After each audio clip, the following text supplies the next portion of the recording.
Wow, was that must that? have been jarring for anyone who, because there's just going to be a cut of silence and then Joe doing a dumb Godzilla roar, which is what that was. um, me and Joe watched, not Resident Godzilla together, expert but but we watched Godzilla King of the Monsters, separately. separately, and I took this time to also watch Godzilla 2014 and Hmm. Shin Godzilla. This is my first Godzillas. Yeah. Joe, you've seen all three of these? I have seen a good portion of Shin Godzilla. I haven't like found time to sit down and watch it, but I've seen like a majority of it through clips and like other things. Okay. I watch like I know all the forms that Godzilla goes through during Shin Godzilla essentially.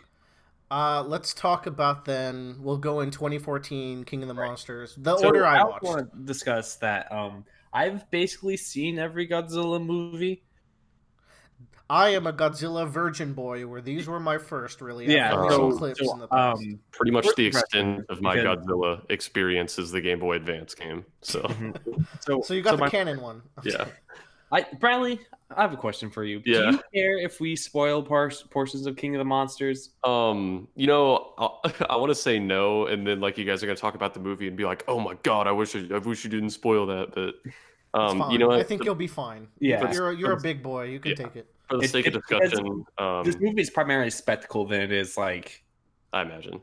Yeah. It's and Shin not Godzilla, where spoiling it might be a problem, but we'll see how it goes. Yeah, for Yeah. the sake of discussion, say whatever you need to say. So okay. Joe, tell us about your Godzilla experience and journey in life. So as a wee lad, I have always been in love with giant lizard monsters. This ranges from Reptar from Rugrats to basic dinosaurs. So our King of the Monsters, Godzilla. I would constantly get into fights with my sister on road trips, whether to watch Godzilla or to watch The Wiggles for the third time in a row. Fuck But that. yeah, but no, I've seen a good portion of the Godzilla movies.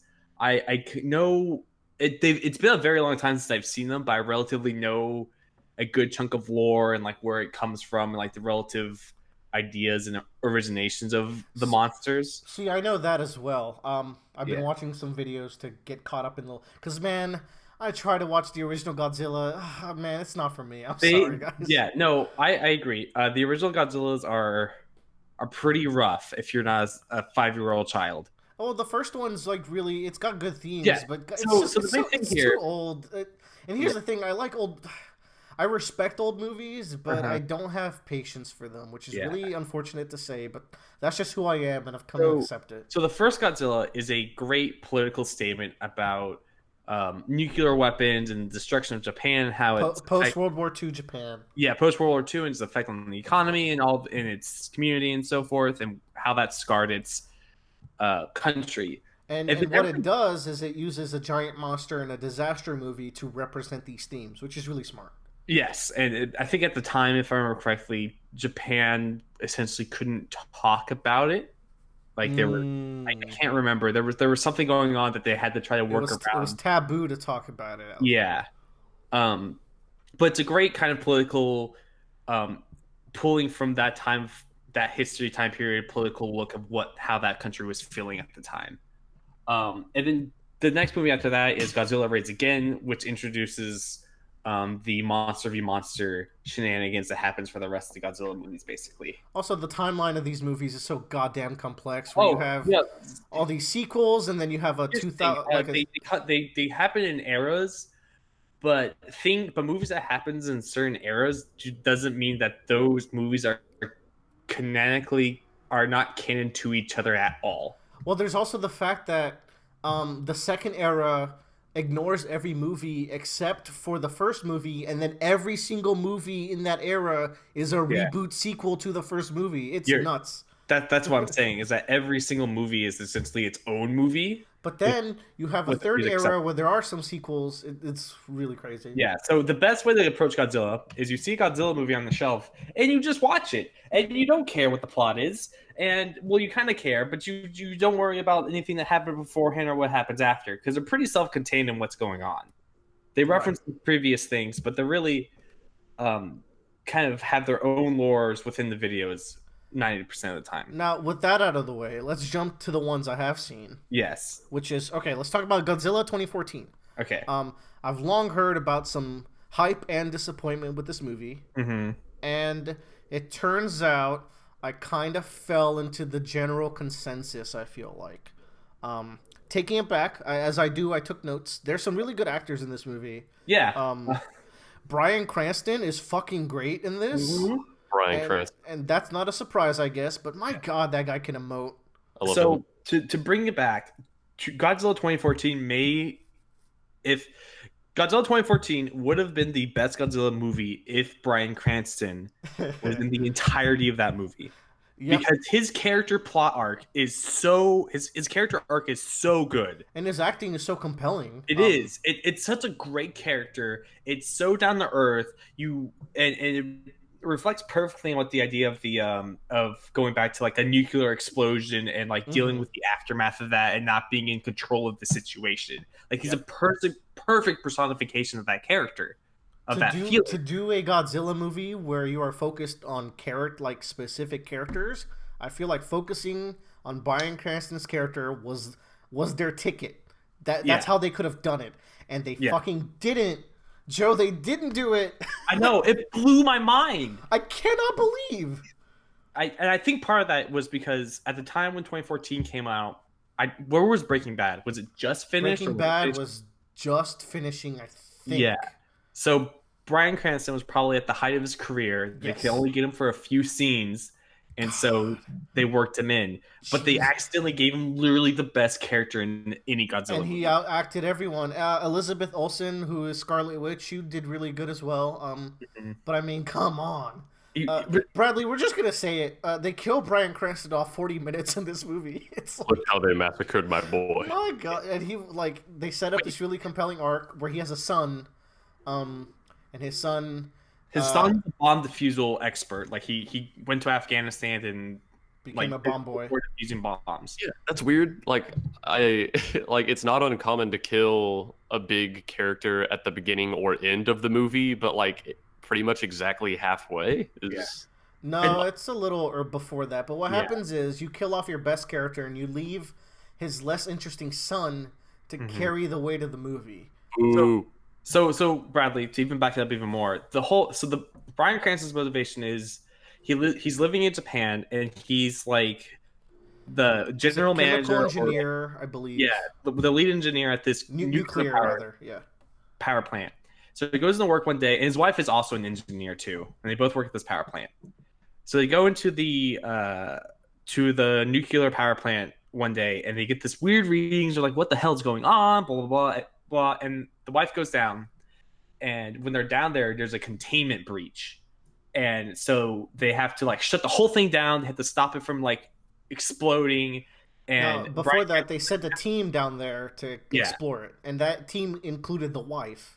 Yeah, and the wife barely misses getting out of the hazardous zone of the nuclear reactor. And to put on top of that, that makes it worse, is that Bryan Cranston has to be the person that pushes the button to stop his wife from getting to safety. Yep. So he has this guilt of he couldn't save his wife, and she dies.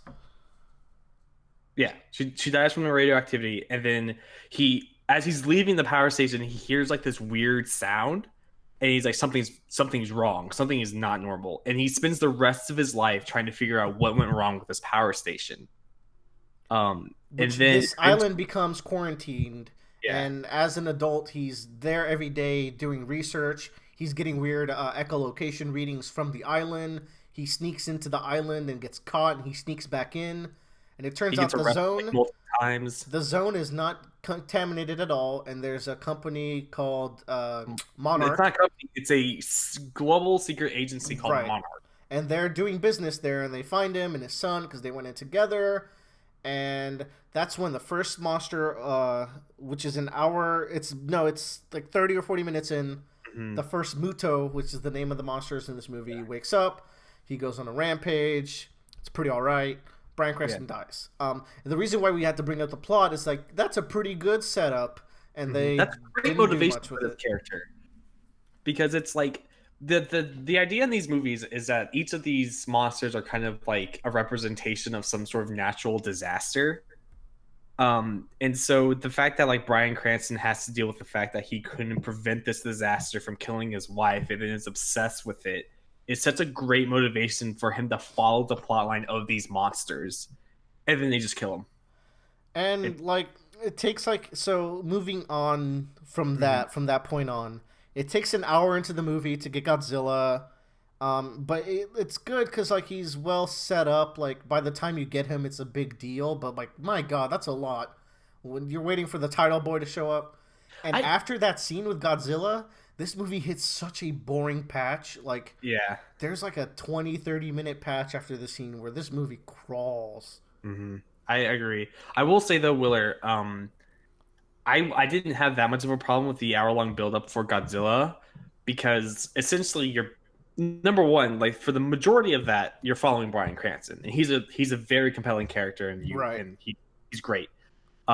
And then so then when he does show up, and you have this great thing where like he rises from the ocean, and like the water displacement causes flooding in Hawaii, and then uh, you're just like everyone's like, "What the hell's happening? What the hell's happening?" And he just shows up, and you just see essentially one of my favorite shots of this whole movie is that the Muto's attacking, it's causing chaos, and you get the interior shot of this airport, and it's panning from like left to right, Oh, that is great.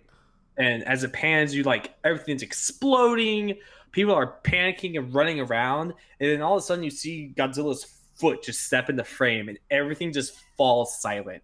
Everybody just stops running around and just like is in awe of this like titan. In Just all of the lad.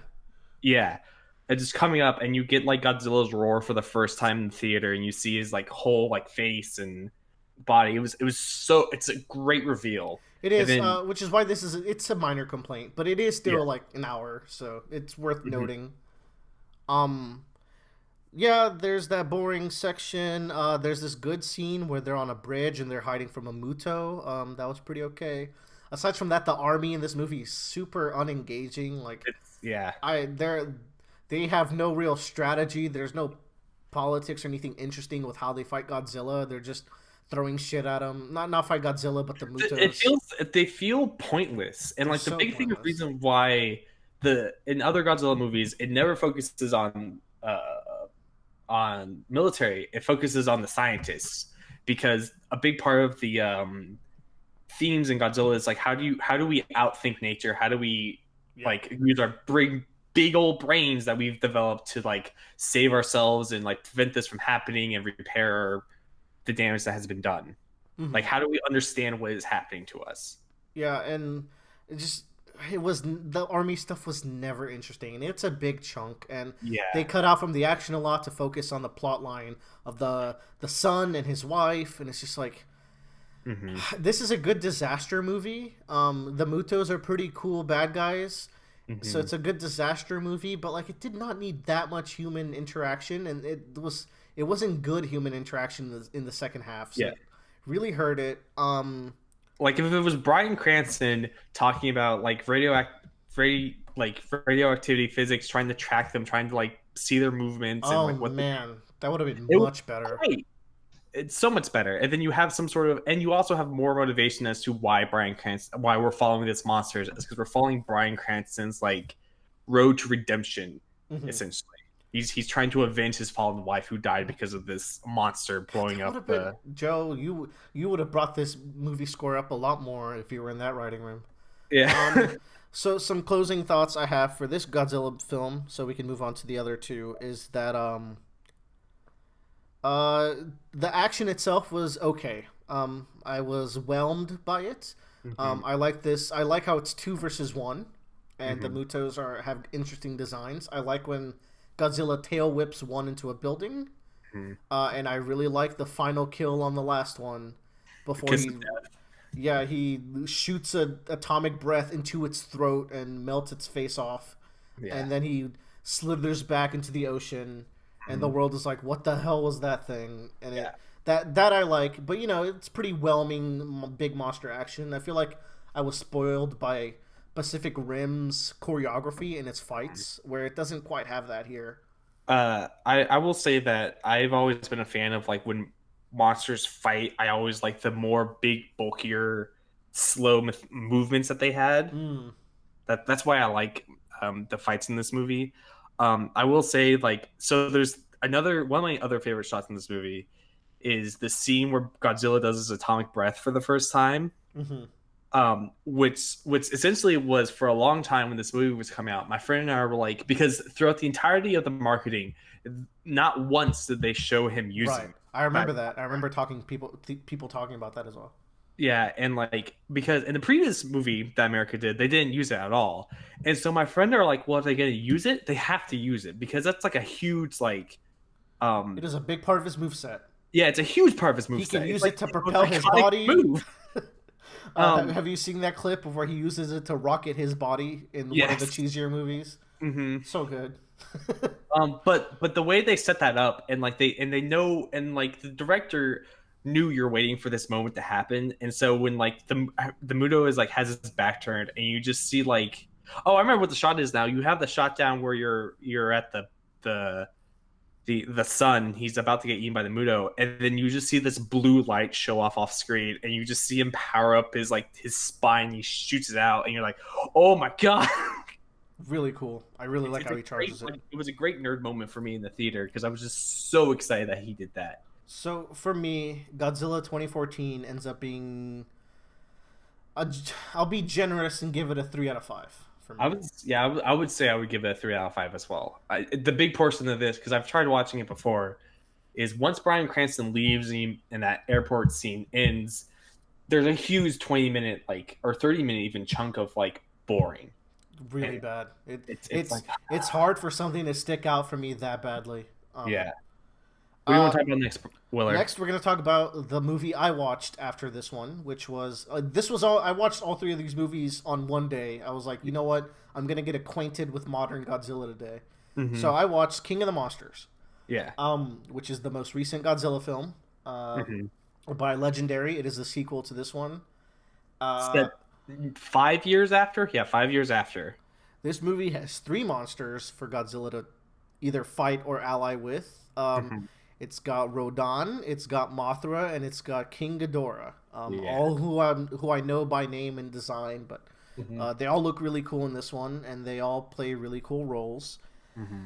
So, I thought this movie was retroactively, just to show my cards, I thought the plot of this movie was good. I was like, you know what? This is the kind of plot that's probably the best a Godzilla movie can offer, because I only saw them as big dumb action movies that also had a political nuclear message, and I was like, yeah, I guess this is a good plot. No. Retroactively, after watching Shin Godzilla, this plot is bad, and I dare say it's even more intrusive than the plot in 2014, because the 2014 plot had Bryan Cranston at least. Not counting the Bryan Cranston plot, because the Bryan Cranston plot is the biggest missed potential. There's so much from this movie where they cut away from action to get to this plot that is not that good, especially in the climax of the movie. They cut back to the family so goddamn often. So the setup of this movie, Bradley, just to give you a quick summary, let me hear it, is that a mom and a dad. So when Godzilla attacks, a mom and a dad lose their son, and only their daughter survives. From the previous movie's climactic battle. Okay. Yeah. And they decide to build this machine that can communicate and kind of control titans, as they're called, the big monster kaijus. And they make it, and then the dad and the mom divorce. The dad becomes an alcoholic. The mom becomes something very interesting. She becomes Godzilla too. She becomes a crazy woman, and she gets in this plot where she gets eco-terrorists to kidnap her, so she has an out to use this machine to wake up all the monsters in the world. She has a speech in the middle of the movie where, I shit you not, she's on Skype, she's explaining her motivations, and I'm like, this is a dumb motivation, but I guess this is good for a Godzilla movie, where her idea is to wake up all the monsters so that they can cleanse out the world, so that the natural order can be restored, because they were here before humans. There's a moment earlier in the film where they talk about every time a monster goes someplace and kind of levels it, plant life and not normal, but essentially life flourishes in that area. Yeah. They have a natural ability to just spread life around wherever they go. I think radiation would do the opposite, but maybe this is a specifically used radiation, whatever. I think it's I think it's just more of like a life-giving kind of cycle thing. Who gives a shit? We got I giant. believe they blame it on the radiation, but Yeah. anyways, so she has this villain speech in the middle of the movie where on a Skype call she has clips of disasters ready for the viewing. It's Yeah. it's really dumb. And you didn't realize how dumb that was until after I mentioned it. Yeah, I thought about it more. I was like, I realized it as I was watching it, but then I thought about it more, and I was like, Joe really disliked that part, and you know what? I think I do too. Yeah. And then they have a daughter who's Millie Bobby Brown, who's 11, who's a great actress in this movie, but she doesn't get to do much. She's just like a plot device. I wish she was in it more. I wish she was kind of like a more pivotal role. The marketing made it seem like she could control monsters or communicate with them. Yeah. I was expecting that. But anyways, that plot drags on. So let's talk about. Here's the thing about that is I feel like that plot doesn't drag on as much as in Godzilla 2014 because I feel like there's substantial motivation and there's enough of us following them around to follow the monsters. That there's the mom and the dad characters are so bad. The dad is such an asshole. I agree. They're so bad. The dad is either whispering or yelling at people, and he's a good actor as well. But like he was not good in this role, and the writing for him was not good. There's a point when they're in a. I should also mention that I actually enjoyed this movie. Like I had a good time watching it. I did too. It's just that this plot was a big part of it, and it was the big negative. Yeah. There's a point where they're sitting in this room and the dad just starts like going on this fucking rant about killing all the monsters. And you're just like, I get it, but this is a bit too ham-fisted of a foil motivation to the mother. You sound like season 1 Eren from Attack on Titan right now, which is not a good place to be. Yeah. But so and what's terrible is that what's funny is the monster plot is actually really cool. The monster plot is excellent. It's so good. See, and this gets let's talk about God, dude, so again, the choreography is not a Pacific Rim level, but the visuals in this movie are fucking insane. I loved what they did for the visuals. There's so much character to the lighting and the filming style of each monster. There was great cinematography in this movie. Like I think there were some incredible shots done, and like the way that lighting, because we have there's a constant motif of like 3 lighting patterns where we have a blue, we have a red, and we have a yellow, and they're cycled through constantly. And then Mothra is like white. It's green? Like she's like a white or like green? A lightish blue kind of deal, something like that. Yeah, but like they represent like the big 3 monsters. They Ghidorah, Godzilla, and Rodan. So Ghidorah lands on this planet, and it turns out he's an alien.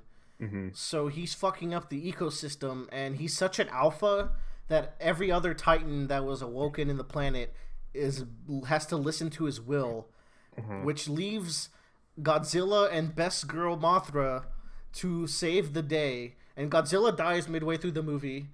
Well, he doesn't die. He essentially gets... He basically dies, and he gets revived with a nuke in this kind of touching scene with Ken Watanabe.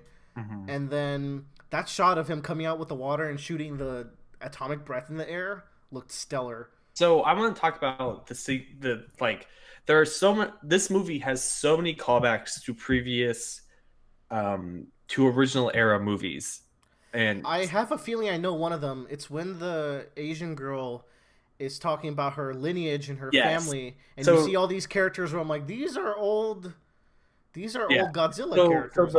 So the lore for Mothra is that there's essentially twins that have to like safeguard the larva eggs that appear after Mothra dies, and they harbor her like resurrection essentially.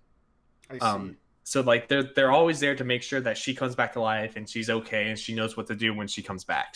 They're essentially like the liaisons between Mothra and the human population. So that's number 1 that I really liked. Number 2 was there's a point in the movie where Godzilla and Ghidorah are fighting in the middle of the ocean, which was a sweet move pulled by Godzilla, I thought, to just like get him while he's so close to his own territory. Yeah. And the army sends out an oxygen destroyer, which was the original weapon used in the original Godzilla to kill Godzilla. No, wait, I have lore for you. That's not how it went. That's what it was used to kill King Ghidorah No, And that's what it was used to kill Godzilla. no, because that weapon was used to create Destroya, which that kills Godzilla. Right. I That's watched a video over this. hold on. I'm pretty sure, like in the original Godzilla, they kill him for an oxygen something. It's an oxygen bomb or oxygen destroyer. From what I understand, that movie was about the theme of should we use this weapon or not, and I think they didn't. No, they do because Shirazawa. That comes to another point. Clearly, I don't know what I'm talking about, as I Yes, admitted it's to the not have oxygen watched. destroyer. So this is what happens. So in the original movie, there is a character called Dr. Shirazawa that that develops this device and goes down and sacrifices himself to destroy Godzilla. Which is a flip of what Ken What happens Watanabe's in this character movie. does. Yeah. So it's a good kind of like foil reflection between the two movies, which is another point. I was like, that's a great kind of just like, oh look, we're kind of like, I like circular patterns like that because I'm that's terrible. nice. But it was a good flip and callback to the original movie, I thought. Even I can appreciate that as like not a longtime fan. I'm like, you know what? I like that. But you are right that it does create Destroya. Like that becomes a plot line to create another monster. Plus one for me. Godzilla's only died once, I think. Yeah, the original Godzilla is so every Godzilla movie that happens after the first one is essentially the son of the original Godzilla, and then there are other sons of Godzilla later. But essentially, yeah, that's what that Godzilla is. But I'm pretty sure he dies in the Destroyer one because I read it was a big deal because the U.S. like didn't care about Godzilla, but they're marketing this one as Godzilla dies in this one. It's like, oh yeah, no, he does, and that's a throw. So the end of this movie, if we're going spoilers, Bradley, just so you know. So at the end, I'll be okay. Yeah, you'll live. Yeah, Bradley's been able to tell, you know what, this is it for me. So yeah, so they detonate the nuclear device in Godzilla's little home turf area, which is a big like radioactive like Atlantis. Yeah, it's Atlantis, and it's got this huge radioactive deposit in it as well. So when they detonate that, not only do they revive him, they also supercharge him, and they unlock his final form, which is burning Godzilla. That's a throwback. Super Saiyan Godzilla. Yeah, and that happens in the Destroya movie where Godzilla goes burning Godzilla and kills him and Destroya. Oh yeah. And then revives his own son, who becomes Godzilla later. Yeah, his son looks goofy in those old movies, huh? Yeah, it's pretty bad. But but the thing too about the monsters is that the monsters have more personality and depth to them than the human. King Ghidorah's 3 heads argue like triplets. I really like that. He has his yellow colored lightning. I think that was his color scheme. The scene where there's this scene where he bites down on a power plant and then shoots a wave of lightning into the air to destroy all these jets. That scene looked fantastic. Yeah, and Godzilla's like, what the fuck is happening? He's really imposing, really good villain. He kicks Godzilla's ass the first time they fight. And you're just, it's so weird that they're able to like both like maintain a kind of animalistic side to these monsters, but have some sort of personality tied to them as well. I want to talk about Rodan because we haven't talked about him yet. Starscream? He's Starscream. I was just gonna say it. He's such a little shit face. I really like Rodan in this movie. The scene where he wakes up in the volcano looks great. I really like. So each one has an element too, where Godzilla has atomic, Ghidorah has lightning, Rodan has heat and fire, but he doesn't breathe fire, which I expected him to. Instead, his wings are so hot that the way they represent this is when he flies over a city, he's flying with so much intensity and speed that it destroys the city just from him flying above it. I thought that was really cool. And one of my favorite action scenes, maybe the best one in the movie, is when he's chasing down all the jets. Yeah. And he's just kind of like flipping and using his wings and his heat to explode every jet that comes close to him as he's closing down on the plot armor jet. I thought that was rad. Infinite fuel. Yeah, infinite fuel plot armor jet. Yeah. Really like that. I liked how in the end he bows down to Godzilla because he's Starscream. I like that Ghidorah was a hurricane. That was a sweet kind of. As he moves, he creates a storm, and as he's fighting, the whole weather around him turns into a storm, which is really Mm-hmm. cool. Mothra, oh man, she's my favorite. She looks so beautiful. She looks so badass in that shot where she's diving down on Rodan, and That's a she's got great like, shot. It makes her look awesome. I like her surprise stinger to quote unquote kill Rodan, but he's fine. Knock him out, and then Death revives. The scene where she awakens is probably the most beautiful shot in the movie, from her cocoon. And then her sacrifice for Godzilla made me real sad. I wanted more of Best Girl. I feel like a big portion of this movie is that they didn't have enough confidence in like the gravitas of their monsters, but like I feel like what they've done with them makes them like because there's a point where like Godzilla comes up and you have like these front shots of Godzilla and he has like you just want to see more of him and you really root for him. I feel. Yeah. Add on to that, like as the fighting's happening, they have to cut back to Millie Bobby Brown and the family struggling so often. It's like they don't have confidence that we want to see the monster fighting. They're like, hey, don't forget the humans are on the ground, they're in danger, so you should care about the scene because they're in danger. They didn't have confidence that I cared about the scene because I like Godzilla. He's a cool ass dude. They don't have confidence that Godzilla could like be a protagonist, which is really sad. And one thing I really like about Godzilla, which I was learning as I watched these first two movies, was like he's very neutral. Where like in his first movie, he's undoubtedly a good guy, I guess, in comparison to the Muto. But as he's fighting, he's killing people and destroying cities. Yeah, he doesn't care that he's causing destruction. He's a force of nature. With some personality, which I like. And then later, this movie, we're kind of revealed that he has some sort of relationship with humankind, but it's not necessarily one of, I don't know, like full. It's not mutualistic for both sides, I guess. Yeah. Well, I guess it is because he cleans up the big monsters, but he's also destroying lives, so it's a price to pay to keep the world in balance. He's essentially like don't build a giant fucking robot and overthrow me, essentially. So, my closing thought, because I really wanted to talk about Shin Godzilla, and we're 30 minutes in. Yeah. Go ahead. My closing thought for King of the Monsters is that first I would have given it a 4. I would now reduce it to a 3.5 because of Shin, which means I still liked it. I just really thought the human plot hurt this one even worse because I thought the action was even more compelling and the filming and the cinematography and the shots were so cool that I was really hungry for more. Yeah, I agree. A 3.5. I think what would bump this up to a 4 with me is that there's a point where Millie Bobby Brown is in the Boston Stadium and they go into them and there's a whole fucking thing trying to find her. If they showed up, picked her up, and then left, and we're just like, we can't do anything else, and the rest of the movie was them fighting, I would be like, perfect. That's all you needed. That would have bumped this movie. Because here's what I'm thinking. After watching Shin Godzilla, I realized something. It is that America doesn't have confidence to do a real plot in a Godzilla movie. That's progressed by Godzilla.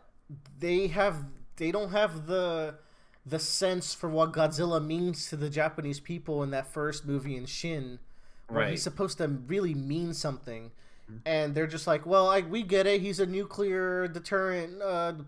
He's a problem with nuclear. We're gonna make a plot around that, and we're gonna really create characters, and you're gonna like about these characters, and we're gonna make sure you like these characters. Otherwise, you're not gonna like Godzilla because we don't have faith. I feel like they should double down in what they do best, which is amazing special effects and big monster dumb fights. And the thing is too is my also personal opinion is that it's harder to come up with a good like grounded plot when you have multiple monsters on screen. Because we have one monster there and it's just causing chaos. It like in Shin Godzilla, it becomes a really good metaphor for an environmental disaster, nuclear testing. We'll talk about it. We'll talk about something. Yeah, and like you can really understand the human struggle with like, oh man, how do we stop this like thing we can't control? When you introduce another monster that Godzilla has to fight, like we don't have anything that relates for us to relate to essentially on that pattern. So, like, I mean, I just feel like the Hollywood movies do the action so well that they should just Yeah. double down and make it a dumb Pacific Rim monster fight movie. You should watch Kong Skull Island.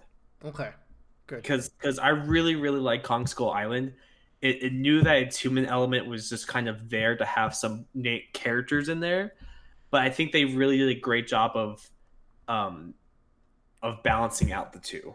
So to talk about the other side of Godzilla, the Yeah. thematic side. So I'm saying America should keep the dumb fight, and I'm Mhm. saying Japan killed it with the thematic side because I fucking loved Shin Godzilla, and the more I think about it, the more I love it. So this one, I got some notes. Joe, you didn't get to watch this one all the way through, so pitch in the parts where like, oh yeah, I did see that, or Yeah. So off the bat, this movie starts with Godzilla just rising from the ocean. There's this boat that's in the middle of the ocean, and then all of a sudden Godzilla rises, and he looks fucking terrifying. Let me find a picture of Phase 1 Godzilla to post in the chat. Mm-hmm. Do you mean the tentacle or the? I mean the dumb-looking fucker. Oh yeah, in the that thing is beginning of this horrifying. movie. Yes, he's horrifying because he looks so unnatural, and he Mhm. moves in a way that like a creature should not move. And I think that's second form Godzilla because most first forms is when you see that tentacle shoot up in the beginning. okay, so maybe that was they do say Form 4 at the end. But look at Yeah. this dumb fucker with his gross gills and his big fish eye. And Yeah. this is a big theme of this movie is Godzilla is a force of nature that evolves very effectively. So this thing washes up on shore, and what this movie does is that it does not have a central character. It has a main character who is I believe his name is Yamaguchi. He's whatever. The real character of this movie is the Japanese government and people. It is Japan and Godzilla, and those are the two characters. And because of that, because it's not focused on an individual character, it's not focused on making Millie Bobby Brown and her parents interesting, it's not focused on Bryan Cranston and his son, it's focused on the people versus Godzilla. They're able to create this The people versus Godzilla, judicial court. judicial court. It's able to create this Phoenix Wright trial where it's able to create this story where it really says something and is really focused, where this movie just fucking starts and it goes and it goes and it goes, where Godzilla resurfaces. Japan doesn't know what they're looking at. This is a creature who just surfaced out of the water and can't even walk, so he's waddling through the city, destroying everything by accident. The CG is not as great for this movie as the American ones, but it also makes them look so disturbing.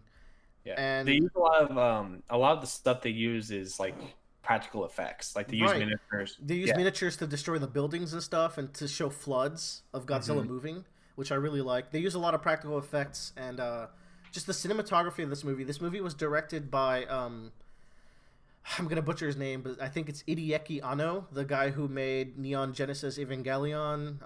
He wrote and directed the anime and the movies, and it's got a lot of his style where like the shots are really interesting, and he makes mundane situations look fun and just look interesting. And a lot of people call this movie Godzilla versus the red tape because a lot of this movie is bureaucracy, and a big theme of it is how Japan's bureaucracy slows down its ability to deal with big threats that they're not prepared for. So I think, and this movie came out after the whole tsunami and everything. After the tsunami that hit in was it 2015? And it was a critique of how badly the Japan government handled this, which is such a good evolution of Godzilla, because the first Godzilla movie is about something. It's about a historical event, which is the dropping of the A-bombs. And this one's about the government and its inability to handle big threats. And it uses this disaster movie, this monster, to represent it. So early on in the movie, the government can't do shit. They're completely fumbling. They have to do 7 meetings just to fire 1 missile at Godzilla.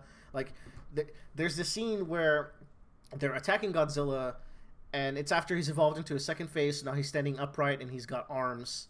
Tiny arms. Baby arms. And they're like, oh, let's fight him. And then they see a civilian in the streets, and they're like, Prime Minister, can we shoot him? And he has to go through a chain of like 3 people to give the command to shoot or not to shoot. And what I like about this movie, it's critiquing the government, but it's not anti-government. Like, everyone is trying their best. It's just the system is not allowing them to do it. Yeah, the system is flawed. It's worsening the situation rather than relieving the situation, essentially. And its solution to fix it is, after some crushing defeats to Godzilla, after he's fully evolved into his final form, which looks fucking terrifying. It's my favorite design. Well, the final form in the movie is the one that you see for most of the movie. Right. That's the fourth form. There's a fifth form after that. There's a fifth form, which I'm definitely going to talk about. Yeah. But so after some defeats, they put this newer guy in charge, and he's like, it's not going to be the old government that's going to do this. I'm going to get this group of losers and misfits and people who are really good at their field, but they don't fit into these organizations and governments. Mm-hmm. And he's like, I'm going to put them all together, and we're going to focus on how can we outsmart nature, just like Joe said earlier. How can we defeat Godzilla? So they do a bunch of research. There's this incredible scene where you were talking about how the military shouldn't be involved. There's a scene of the military going on an all-out assault, and it's so well done, where it's like they throw everything at Godzilla, and it's not just random firing. They have a strike pattern. They have strategy involved, and no matter what they do, they cannot scratch Godzilla, and it really shows just how powerful he is. Mm-hmm. So this movie is really plot heavy. Godzilla is only in the movie for like 4 scenes, but they make him fucking count, because when he's in the scene, he's the focus. It's not cutting back. It's cutting back to the government fumbling around, because that's the point, but it's not really cutting back that much from him doing his shit. Mm-hmm.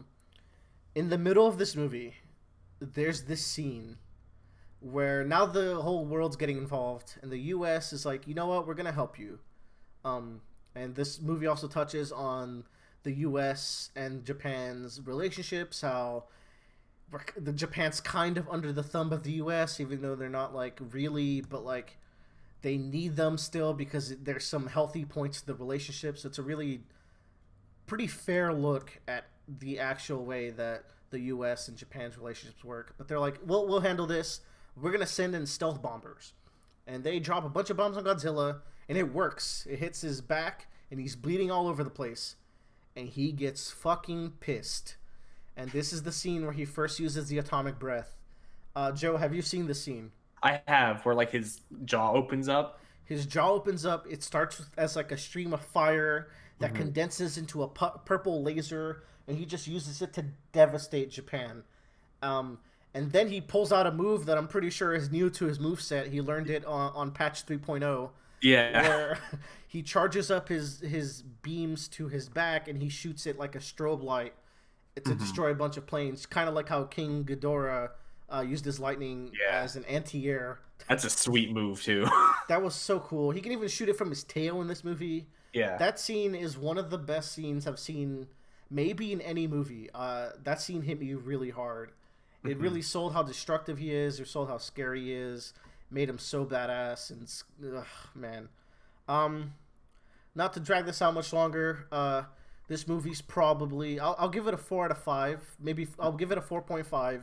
And the only reason why it's not a 5, it's because after this atomic breath scene, the story switches more into the U.S. is going to drop a nuke on Japan. It is the only way we can stop Godzilla. The UN is behind the U.S. You guys need to let this happen.